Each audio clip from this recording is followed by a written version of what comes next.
Bismillahirrahmanirrahim. Cerita ini sangat menarik. Tolong luangkan masa sedikit menonton video ini sampai habis.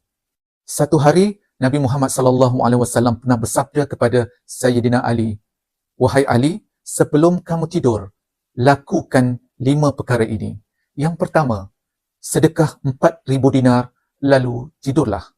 Yang kedua, khatam Al-Quran, lalu tidurlah. Yang ketiga, belilah syurga, lalu tidurlah. Yang keempat, hubungkan silaturahim 2 orang yang sedang berselisih, lalu tidurlah.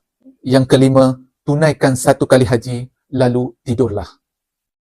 Ali radhiyallahu an menjawab, "Ya Rasulullah, mana mungkin aku dapat melakukan semuanya itu?"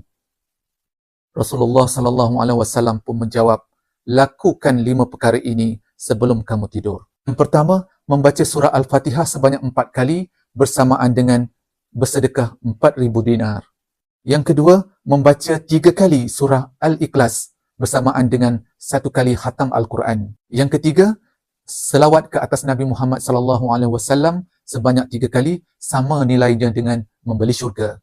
Yang keempat, membaca 10 kali istighfar, samalah nilainya dengan menghubungkan silaturahim 2 orang yang bersengketa. Yang kelima, membaca 4 kali Subhanallah walhamdulillah la ilaha illallah wallahu akbar, sama nilainya dengan mengerjakan haji sebanyak 1 kali. Lalu Ali menjawab, "Ya Rasulullah, aku akan lakukan semua nasihatmu itu sebelum tidur."